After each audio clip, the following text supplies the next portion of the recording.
This episode of Casual Friday is brought to you by Gamefly. I'm still trying to bring down the energy I've been trained with for 14 years. Yeah, repressing TV energy is a lot like hiding being strung out on drugs. It's a very similar vibe.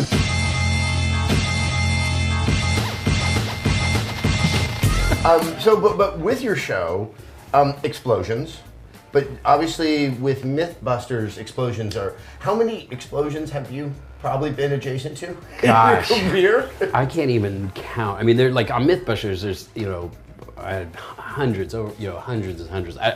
We have a number somewhere of like how many explosions we've done. But this is so different because with Mythbusters, we're always trying to get to the bottom of a myth, and it's usually a tool that we're using to tell some scientific, thing. With Blow It Up, it's just like it's completely an emotional release. You know what I mean? Explosions are the point. It's more of like, how do we get rid of this thing for this person who has this bad memory attached? But when I was thinking about doing the show, I was like, okay, I want to blow. Like, I love blowing stuff up. That's my favorite part on Mythbusters. But I think just blowing stuff up by itself gets boring.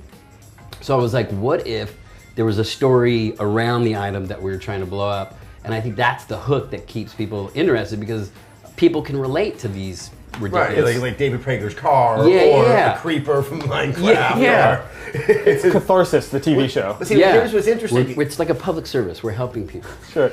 Explosions in games, yes, there is definitely something cathartic when you do it, but it's really for the area of effect damage when you're in combat. Like, okay, there's too many guys there. Yeah. I need to deal with more than one at a time. Yeah. So I'm going to shoot the car, shoot the red barrel. On a side note, have you ever wondered who's making the red barrels that explode and how he's selling them that people inadvertently put them in the wrong place? Yeah, and how do they ship them?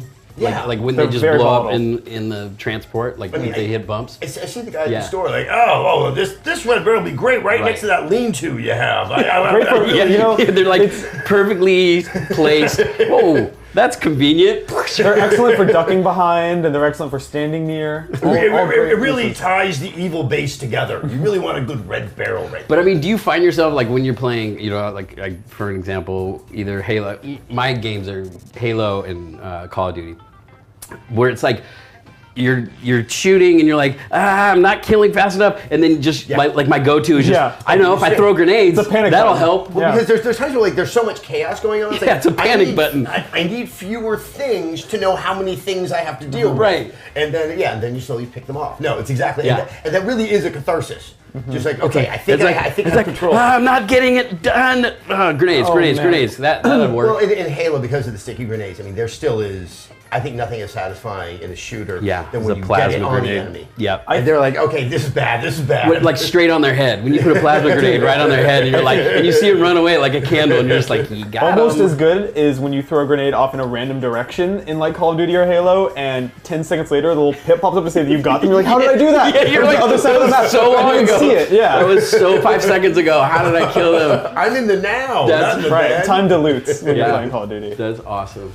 So, I mean, I'm assuming explosions are like snowflakes, and not one is like another. Yes, that's very true. There's like, I mean, people think, oh, an explosion, but there are so many like variations, depending on the explosive. Like it's C4, which, a lot of people, the only way they know C4 is through Call of Duty, or, action movies. I was saying bad guys in action movies. Yeah. And they're plastique. But it's like, that's like a, plastic explosive. It's high velocity. But then there's like the more industrial explosives, like AMPHO, which they use for, mining and stuff.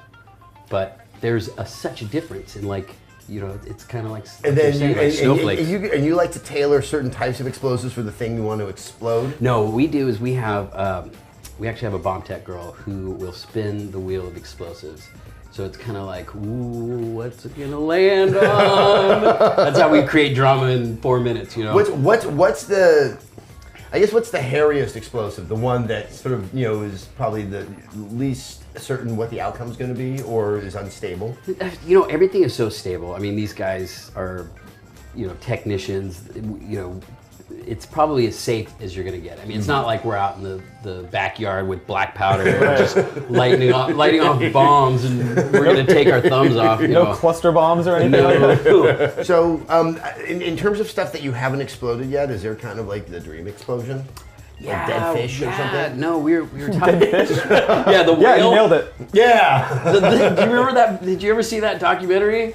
It was like a beached whale. It was rotting, and they're like, it was smelling at the beach, and they're like, how do we get rid of this thing? And some genius thought, let's put dynamite underneath it and just, evaporate it. But what they didn't realize is it was going to basically spray rotten whale. Yeah. All over everybody. 2020 I don't know how there was that disconnect between cause and effect on Seems that a little one obvious, because right? it's like it doesn't evaporate. It's like time out. Let's think this all the way through. They were thinking in video game terms. They were thinking of how when you blow something up in a game, it's just not there anymore. Yeah, when you blow up it a car, it just gets replaced disappears. with 4 Yeah, tires. you just gotta have a black spot on the ground. Right, yeah. And just this explosion happened here. And then when you turn away and you come back, it'll be It's normal gone. ground again. Whales don't Mom's work that come, way. Cleaned it up. Yeah. It's all good. But that would be like, how am I going to find a dead whale? Maybe I'll have to build a whale. Get some maybe Free dead Willy. whale?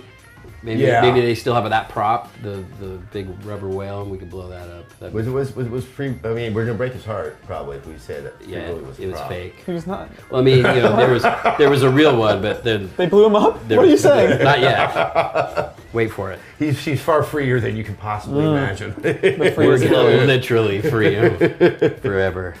So back to the explosions in games. I still think it's Crytek, even though I've never really loved any one of the games they've made. Yeah. That's I love that we're having this discussion though. yeah about explosions. Explosions in video games. I mean, it doesn't get geekier than that. No, it doesn't. I love it. I love it. I still there's certain and now I'm about to make this worse. There's certain contours to the way things blow up in that. Yeah. Like you really get the sense of the cloud and just Yeah. the voluminous. You probably have the correct terms for this. No, yeah, right. Oh yes, the juxtaposition of the flame in the smoke, but that the explosion, the nuclear bomb that goes off in Call of Duty. Oh my god. Oh, yeah, That has got to be Modern like Warfare the 1, yeah. epic of all explosions in It was videos. And I think I was playing that at 8 o'clock in the morning when I got to that moment. Cool. And you had started at 10 o'clock the night before. No, I'd gone to Okay. bed. That was like one of the first things that happened when I got to my new I know PlayStation. you didn't start it at 10 o'clock the night before because Call of Duty games aren't long enough for you to play from 10 p.m. Good to 8 point. a.m. Good point. Unless you suck like me, and then you just keep dying. All right. But yeah, that was one of those like, hey, yeah, I'm gonna go back and play that game. Oh, I'm sad now. Yeah. But I One just of the remember old- that moment of just that mushroom Oh, cloud, and you're incredible. like, holy crap, like they nailed it. Yeah. Call of Duty nailed it, except for one thing though. The RPGs I feel like aren't realistic. Have you ever seen a real RPG go off? It's not like the movie where it's like, it's like an instant, like it's almost like a gunshot, just like, bah! And in Call of Duty There is that delay. Right. it's very authentic. Everything else, like when the shockwave goes off and you get a ring, and it's like you move slow. Mm-hmm. Like I love that part of the game, but the RPGs, they still go. I think that's because if they actually did behave the appropriate way, it would be too easy. It'd be a broken weapon. Yeah. It'd be too powerful. Yeah, it'd be so that's- powerful that's- that you could just yeah. wreak havoc or something like that. Because we went out to New Mexico and we were testing RPGs, and I was surprised at how quick. I mean, it's basically like a gunshot. It's not, you don't see, there's no, it's like bam, and the thing goes off and hot molten copper goes everywhere. It's pretty insane. Is it fun? It's amazing. I mean, If you ever have a chance, they didn't let us actually hold it. We had it remotely operated, but like, if you ever have a chance to shoot RPG, right there on the cusp. do Awesome. it. Put it up there on your bucket list. All right, RPGs. It's RPGs, but not the JRPGs.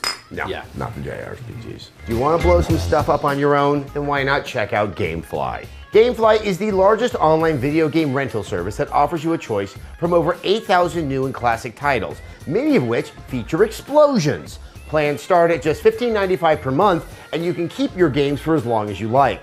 Once you're done playing, send it back, and GameFly will send you the next available game on your list. Best of all, you can support Casual Friday and get a 15-day free trial when you sign up at gamefly.com/casual.